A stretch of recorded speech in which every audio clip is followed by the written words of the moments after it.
Wala pa mang kampanya pero may inanunsyo na si Vice President Sara Duterte nitong February 18. Ako si Sara Duterte. Tatakbo bilang Pangulo ng Pilipinas. Shukran. Sa kanyang press conference, hindi lang pagdedeklara ng pagtakbo sa kanyang pagkapangulo ang kanyang sinabi dahil lang bise, may patutsada rin sa administrasyon. Patawad kung tinulungan ko mahalal si BBM bilang Pangulo ng ating bansa.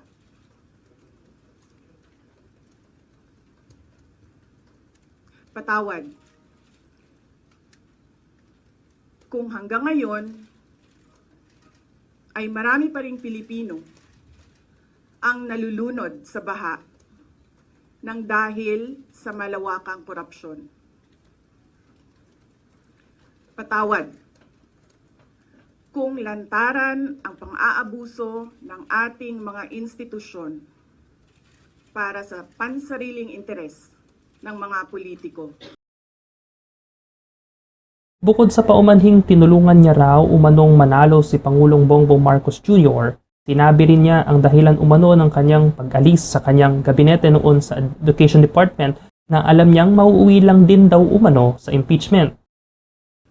Dahil hindi ko kinaya na maging bahagi ng 2025 national budget na tad-tad ng katiwalian.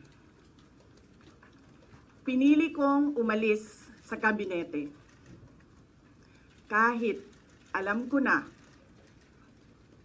mula pa noong 2023 na ang magiging kapalit ay ang aking impeachment.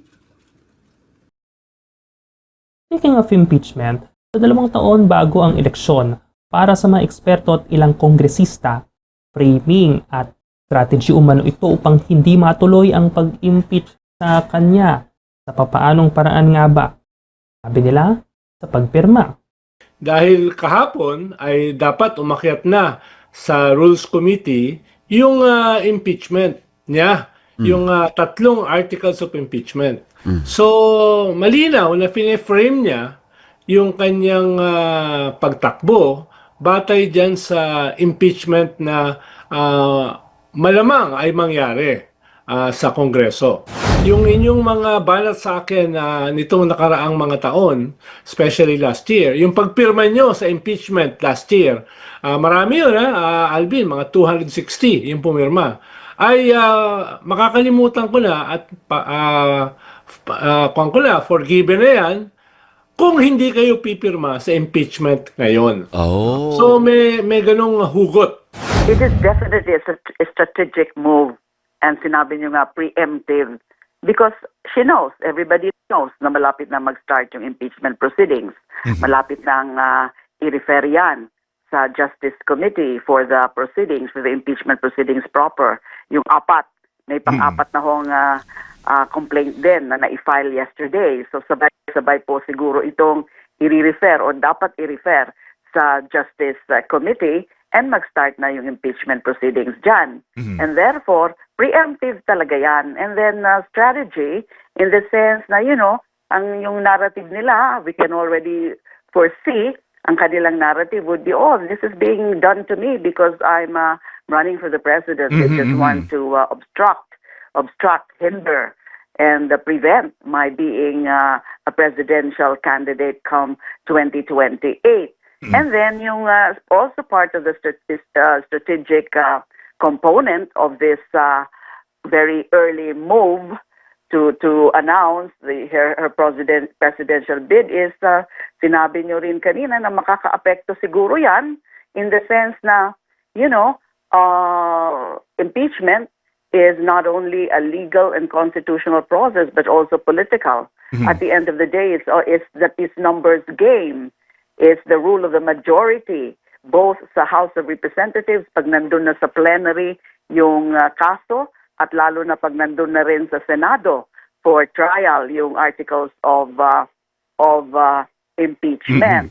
So, and yung parang, she's sending a signal here to some members of the House of Representatives na ingat kayo dyan, dahan-dahan kayo dyan, dahil nga, baka ako nga ang maging Pangulo. And you know how it is in politics, how the political winds suddenly shift, how political affiliation also shift every time there is a new ruling party or a new ruler. Sa ganitong mga pahayag ng bise, ganito na lamang ang reaksyon ng ilan. Surprisingly weak for a declaration. At sabi ko nga kanina, bali ba hindi naman nakakagulat? Alam naman natin na papunta na dyan yan. Pero yun na nga if you're taking the opportunity to actually do a formal announcement of something that a lot of people have expected for a long time. Nobody has expected naman na hindi siya tutuloy. Parang medyo malamya ng konti yung ganong klaseng delivery.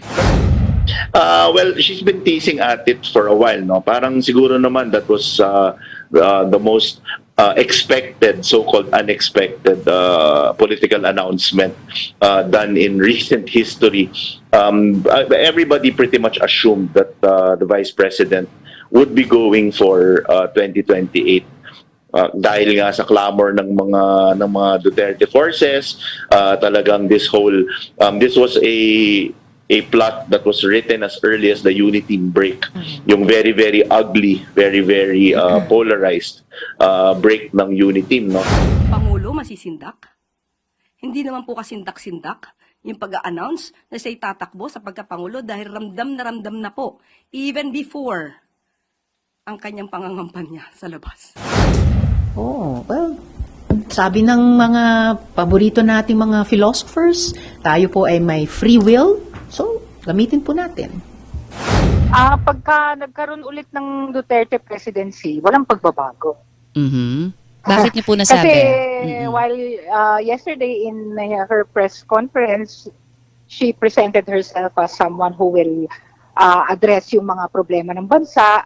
Pero kasi kung Duterte ulit, di parang walang nagbago, no? Walang fresh set of people who will be governing the country. Yun ang ibig sabihin ng another Duterte presidency. Matatanda ang tinawag na unconstitutional ng Korte Suprema ang impeachment case laban kay Vice President Sara Duterte nitong January 28.